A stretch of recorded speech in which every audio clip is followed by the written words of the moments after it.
नमस्कार साथियों, यह राजस्थान करंट अफेयर्स अंतिम प्रहार भाग 16 है। इससे पहले 15 भाग अपलोड किए जा चुके हैं। साथियों, इस वीडियो में महीना मई 2023 के अति महत्वपूर्ण 15 प्रश्नों को शामिल किया गया है। तो चलिए सीधा शुरू करते हैं। पहला जो पॉइंट है आपका वो है भारत गौरव अलंकरण 2023। साथियों, भारत गौरव अलंकरण 2023 ब्रिटिश संसद में राजस्थान के 6 व्यक्तियों को दिया गया था। इसमें नरेशपुरी महाराज मेहंदीपुर, अमित लाट हैं, डॉक्टर संदीप जैन हैं और गजराज सिंह राठौड़ है, सत्यम आहूजा है और श्याम सुंदर बजाज है। तो यहाँ पर ये 6 के 6 नाम आपको याद रखने हैं। इसके अलावा देखिए, केंद्र सरकार ने एक योजना चला रखी है वोकल फॉर लोकल विजन, और इस वोकल फॉर लोकल विजन को बढ़ावा देने के लिए केंद्र सरकार ने एक वन स्टेशन वन प्रोजेक्ट योजना के तहत कुछ राज्यों में कुछ चयनित प्रोडक्ट एक पर्टिकुलर रेलवे स्टेशन पर उपलब्ध करवाने हेतु चयन किया है, एक सूची निकाली है। इस वन स्टेशन वन प्रोडक्ट योजना के तहत राजस्थान के 36 स्टेशन शामिल किए गए हैं। तो संख्या पूछे तो आपको 36 बतानी है। इसके अलावा अगला जो पॉइंट है, शहरी क्षेत्रों में पेयजल प्रबंध हेतु राज्य सरकार ने कौन से देश के साथ MOU किया है, तो आपको बताना है डेनमार्क देश के साथ। इसके अलावा केंद्र सरकार ने कुल 75 जल विरासत स्थलों की एक सूची जारी की है। इस सूची में राजस्थान के 7 जल विरासत स्थल हैं। तो जिस प्रकार एक स्टेशन है वन स्टेशन वन प्रोजेक्ट में 36 स्टेशन राजस्थान के शामिल हैं, उसी प्रकार केंद्र सरकार की कुल 75 जल विरासत स्थल सूची में चिन्हित जो स्थान हैं उनमें 7 स्थान राजस्थान के हैं। तो इन सातों के सातों स्थानों का आपको ध्यान रखना है। इसमें 3 स्थान जो है ना, कायलाना, तख्त सागर, झुलरी, झालर, और ये 3 तो जो हैं वो आपके जोधपुर के हैं। गढ़ीसर तालाब जैसलमेर का है, चांद बावड़ी दौसा में है, आना सागर अजमेर में है, राजसमंद झील राजसमंद में है और उदयपुर की झील प्रणाली को भी इसमें शामिल किया गया है। इसके अलावा ई नहर ऑनलाइन एप्लीकेशन कौन से ज़िले में ई नहर ऑनलाइन एप्लीकेशन कौन से जिले द्वारा जारी किया गया है, तो हनुमानगढ़ में IGNP की जो कार्यप्रणाली है उसको व्यवस्थित करने के लिए ई नहर ऑनलाइन एप्लीकेशन जारी किया है आपके हनुमानगढ़ में। इसके अलावा राजस्थान राज्य के 2 ऐसे ज़िले हैं जहां पर सैटेलाइट हॉस्पिटल लगाए जाएंगे, स्थापित किए जाएंगे। वो 2 सैटेलाइट हॉस्पिटल कहाँ होंगे, एक जयपुर में और एक चित्तौड़गढ़ में। ठीक है। इसके अलावा retrofitting single pit to twin pit अभियान में राजस्थान का एक जिला बीकानेर जिला प्रथम स्थान प्राप्त उसने किया है। तो यदि प्रश्न पूछे retrofitting single pit to twin pit अभियान में राजस्थान के कौन से जिले ने प्रथम स्थान प्राप्त किया है, तो बीकानेर जिला आपको बताना है। इसके अलावा साथियों, राज्य के खर्चे में सरकारी मेडिकल कॉलेज 3 जिलों में, अभी राजस्थान का जो बजट आया था 2023-24 उसमें राज्य के खर्चे पर 3 जिलों में सरकारी मेडिकल कॉलेज स्थापित करने की बात कही गई थी। तो वो 3 जिले पूछे जा सकते हैं, प्रतापगढ़, जालोर और राजसमंद। 3 जिले जो सरकारी मेडिकल कॉलेज अपने निजी राजस्थान राज्य अपने निजी खर्चे से जो है इनको स्थापित करेगा। एक तो प्रतापगढ़ है, एक जालोर है और एक राजसमंद है। ठीक है। इसके अलावा मारवाड़ मेडिकल यूनिवर्सिटी जो बनेगी ना, अभी ये बजट में इसकी घोषणा हुई थी, तो मारवाड़ मेडिकल यूनिवर्सिटी की स्थान चिन्हित किया गया है, उसका नाम है बोरावास जोधपुर। ठीक है। देवीलाल सामर पुरस्कार 2022-23 अजय अनुरागी को दिया गया है और इनकी कृति थी रोंग नंबर के लिए अजय अनुरागी को देवीलाल सामर पुरस्कार 2022-23 दिया गया है। इसके अलावा राजस्थान के जयपुर में रहने वाले एक इतिहासकार हैं, लेखक हैं और अध्यापक हैं, मोटिवेटर हैं, RS खंगारोत। इन RS खंगारोत को फ्रांस का सर्वोच्च नागरिक सम्मान आंड्रे ड्रेस पाब्स अकेडमिक्स अवार्ड 2023 से सम्मानित किया गया है मई महीने में। इस वजह से RS खंगारोत को भी आपको अच्छे से ध्यान रखना है। इसके अलावा राजीव गांधी समता रत्न पुरस्कार 2023 दिया गया है विनीत कुमार शर्मा को। राजीव गांधी समता रत्न अवार्ड 2023 दिया गया है विनीत कुमार शर्मा को।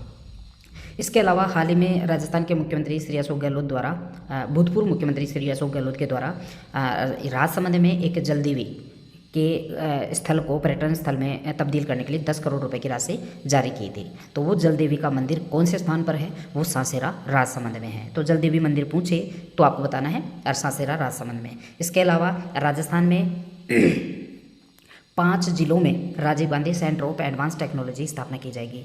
राजस्थान के 5 जिलों में Rajiv Gandhi centre of advance technology स्थापित की जाएगी। इन 5 जिलों के नाम कौन कौन से हैं, एक तो अजमेर है, एक कोटा है, भरतपुर है, बीकानेर है और उदयपुर है। पाँचों के 5 जिलों का नाम आपको ध्यान रखना है साथियों। 5 संभागों पर Rajiv Gandhi centre of advance technology 5 जिले और 5 संभाग मानो अजमेर, कोटा, भरतपुर, बीकानेर और उदयपुर, इन 5 स्थानों पर 5 संभागों पर Rajiv Gandhi centre of advance technology की स्थापना की जाएगी। इसके अलावा 12 जिला का हाल ही में world book of Guinness records में नाम दर्ज हुआ है। वो किस संदर्भ में हुआ है? क्योंकि 12 जिला प्रशासन ने 2222 जोड़ों का एक साथ विवाह करके एक विश्व रिकॉर्ड बनाया है। तो 12 जिला प्रशासन के द्वारा 2222 जोड़ों को एक साथ विवाह करने के कारण Guinness book of world record में इसका नाम दर्ज किया गया है। इसके अलावा साथियों, कुश्ती अकादमी हेतु हाल ही में 26 करोड़ रुपए का प्रस्ताव पारित हुआ है और ये कुश्ती अकादमी जो होगी वो आपके नाथ द्वारा में स्थापित की जाएगी, ये आपको ध्यान रखना है। हाजी जफर खान को आप जरूर ध्यान रखना। हाजी जफर खान 1980 से 1990 तक का जो दशक था उसमें जोधपुर जो आकाशवाणी केंद्र है उस पर बहुत ही चर्चित आवाज़ थी, बहुत ही परिचित आवाज़ थी। हाजी खान जो है यहाँ पर एक उद्घोषक थे और ये हाजी खान का हाल ही में हाजी जफर खान का हाल ही में निधन हुआ है। इस वजह से प्रश्न पूछा जा सकता है। तो हाजी जफर खान का संबंध किससे है? आकाशवाणी उद्घोषक। संबंध कौन से जिले से है? जोधपुर से। मई महीने में जो राजस्थान सरकार के द्वारा जो सामाजिक सुरक्षा पेंशन दी जाती है उसका प्रतिवर्ष एक बार मार्च या अप्रैल महीने में सत्यापन किया जाता है। तो उसकी वजह से काफ़ी सर्वर पे भी लोड रहता है और लोग काफ़ी परेशान होते हैं। इस वजह से राजस्थान सरकार ने जो भौतिक सत्यापन के लिए एक तो राज SSP और एक फेस RD, ये 2 एप्लीकेशन जारी किए हैं जिसके माध्यम से व्यक्ति खुद ही अपना सत्यापन कर सकता है।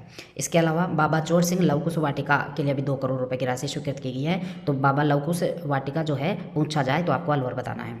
इसके अलावा साथियों, पिछले वर्ष की तुलना में राजस्थान में GST संग्रह लगभग 23% बढ़ा है। तो ये प्रश्न पूछा जा सकता है कि पिछले वित्तीय वर्ष 2021-22 की तुलना में 22-23 में GST में कितना प्रतिशत वृद्धि हुई GST कलेक्शन में? तो 23% आपको बताना है। इसके अलावा राजस्थान को टीबी से मुक्त करने की वजह से राजस्थान टीबी उन्मूलन कार्यक्रम राजस्थान में चल रहा है और इसका टारगेट वर्ष पूछा जा सकता है कि टीबी से उन्मूलन के लिए टीबी मुक्त राजस्थान का कौन सा लक्षित वर्ष रखा गया है राजस्थान सरकार के द्वारा? तो आपको 2025 बताना है। इसके अलावा साथियों, 12 जिला प्रशासन द्वारा भिक्षावृत्ति उन्मूलन हेतु एक ऐप लॉन्च किया गया है, उसको उमंग 1 कहा जाता है। 12 जिला प्रशासन द्वारा भिक्षावृत्ति उन्मूलन हेतु एक एप्लीकेशन जारी किया है, उसका नाम है उमंग 1। इसके अलावा साथियों, राजस्थान पुलिस ने जो ब्याज का काम करते हैं, जो लोग महाजन लोग जो बिना लाइसेंस के ब्याज का काम करते हैं, ब्याज माफिया का काम करते हैं, उन लोगों के विरुद्ध राजस्थान पुलिस ने मिशन जनजागरण अभियान चलाया है। तो राजस्थान पुलिस का अभियान है मिशन जनजागरण और किन के विरुद्ध है? ब्याज माफिया के विरुद्ध है। इसके अलावा झालावाड़ पुलिस ने एक ऑपरेशन चलाया है, एक अभियान चलाया है, ऑपरेशन संस्कार। क्या होता है कि जो दक्षिणांचल के जो जहाँ आदिवासी लोग रहते हैं, शिक्षा का अभाव है, वो लोग अनजाने में ही अपराध करते रहते हैं, उनको पता ही नहीं रहता कि जो मैं काम कर रहा हूँ वो अपराध की श्रेणी में आता है। तो उन लोगों को क्या है कि उन लोगों को जागरूक करने के लिए नियम कानून कायदे जो भी हैं उनके बारे में जानकारी देने के लिए झालावाड़ पुलिस ने ऑपरेशन संस्कार चालू किया है। इसके अलावा मई महीने में ऑपरेशन खुशी नाम के 2 जो है मिशन चलाए गए, एक तो जयपुर पुलिस के द्वारा, एक पाली पुलिस के द्वारा, लेकिन दोनों का उद्देश्य अलग अलग था। जयपुर पुलिस का जो ऑपरेशन खुशी था वो बाल श्रम के विरुद्ध था, बाल श्रम उन्मूलन के लिए था। और ऑपरेशन चक्रव्यूह पाली पुलिस का था, जिसमें ये ऑपरेशन खुशी तो एक ही पुलिस जयपुर पुलिस का ही था बाल श्रम के विरुद्ध, और ऑपरेशन चक्रव्यूह जो है वो 2 पुलिसों द्वारा चालू किया गया था, एक तो पाली पुलिस, एक उदयपुर पुलिस। पाली पुलिस का टारगेट था अपराधियों का रिव्यू बनाने में और उदयपुर पुलिस का टारगेट था मादक पदार्थों की तस्करी के विरुद्ध लगे हुए संलग्न लोगों के विरुद्ध। ठीक है साथियों, इसके अलावा इस महीने में आपका अन्नपूर्णा फूड पैकेट योजना भी काफ़ी चर्चित रही। अन्नपूर्णा फूड पैकेट योजना के तहत जो नोडल एजेंसी है वो आपकी कानफेड है साथियों, और इस अन्नपूर्णा फूड पैकेट में 7 वस्तुएं दी जाती हैं जिनकी बाजार कीमत लगभग 370 रुपये है। 7 वस्तुएं दी जाती हैं और इनकी कीमत 370 रुपये है। और 7 वस्तुओं में 3 चीज़ें तो 1-1 किलो होती हैं, दाल, चने की दाल 1 किलो, नमक 1 किलो, चीनी 1 किलो। 100 ग्राम की 2 चीज़ें होती हैं, मिर्च पाउडर और धनिया पाउडर 100 ग्राम होता है। 1 लीटर खाद्य तेल होता है और 50 ग्राम हल्दी पाउडर होता है। इस प्रकार ये 7 वस्तुएं होती हैं। 7 वस्तुओं की कीमत 370 रुपये मार्केट वैल्यू होती है। और अन्नपूर्णा फूड पैकेट योजना में कानफेड जो है वो नोडल एजेंसी कानफेड को बनाया गया है। इसके अलावा साथियों एक पालनहार योजना होती है, पालनहार योजना काफ़ी चर्चित रही, भौतिक रूप से सत्यापन इनका करवाया गया और राजस्थान में लगे हुए जो BLO लोग हैं या जो चुनाव आयोग SDO ऑफिस के माध्यम से भी इनको पालनहार योजना में ज़्यादा से ज़्यादा लोगों को जोड़ने का प्रयास किया गया। तो पालनहार योजना 1 जुलाई 2023 को ये लागू हुई थी। और पालनहार योजना में 2 ग्रुप बनाए गए हैं, एक तो 0 से 6 आयु वर्ग का और एक 6 से 18 आयु वर्ग का। 6 से 8 नहीं, 0 से 6 और 6 से 18 वर्ष, ठीक है। अब प्रत्येक में 2-2 ग्रुप बनाए गए हैं, एक तो अनाथ का और एक सामान्य का। तो 0 से 6 आयु वर्ग में जो अनाथ बच्चे होते हैं उनको 1500 रुपये प्रतिमाह दिया जाता है और अन्य को 750 रुपये दिया जाता है। जबकि 6 से 18 आयु वर्ग का जो समूह होता है जिसमें अनाथ बच्चे को 2500 रुपये प्रतिमाह दिया जाता है और अन्य बच्चे जो हैं उनको 1500 रुपये दिए जाते हैं। साथ ही इस योजना में प्रत्येक बच्चे को, चाहे वो अनाथ है चाहे वो अन्य श्रेणी का है, 2000 रुपये प्रति वर्ष एक मुश्त उनको कपड़े और जूते खरीदने के लिए भी दिए जाते हैं। पालनहार योजना 1 जुलाई 2023 को शुरू हुई नए सिरे से। इसमें 2 वर्ग बनाए गए हैं, एक 0 से 6 आयु वर्ग और 6 से 18 आयु वर्ग है। इसमें प्रत्येक में 2-2 वर्ग हैं, एक सामान्य वर्ग और एक अनाथ वर्ग है। तो 0 से 6 आयु वर्ग का जो सामान्य वर्ग है उसको 750 रुपये दिए जाते हैं और 0 से 6 आयु वर्ग का जो अनाथ बच्चा है उसको 1500 रुपये दिए जाते हैं। उसी प्रकार 6 से 18 आयु वर्ग में जो सामान्य वर्ग का बच्चा होता है उसको 1500 रुपये दिए जाते हैं और जो अनाथ श्रेणी का बच्चा होता है उसको 2500 रुपये दिए जाते हैं। तो ये आपको ध्यान रखना है।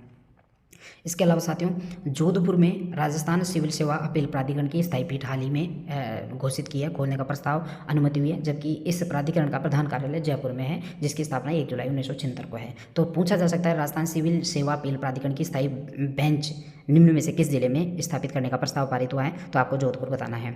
इसके अलावा टोंक जिले में टोंक जिला कलेक्टर है चिन्मयी गोपाल, बहुत ही अच्छे आदमी हैं। चिन्मयी गोपाल जी द्वारा इस टोंक जिले में जो भी प्रतिभाशाली बच्चे हैं उनको निःशुल्क नीट और IIT की फ्री कोचिंग उपलब्ध करवाने के लिए एक अभियान चलाया है, मिशन लक्ष्य साधना। तो इसमें 3 प्रश्न बनते हैं कि मिशन लक्ष्य साधना कौन से जिले में चालू किया गया है, तो आपको टोंक बताना है। किसके द्वारा चालू किया गया है, कलेक्टर चिन्मयी गोपाल के द्वारा। क्यों चालू किया गया है, IIT और नीट की फ्री कोचिंग उपलब्ध करवाने के लिए, ठीक है।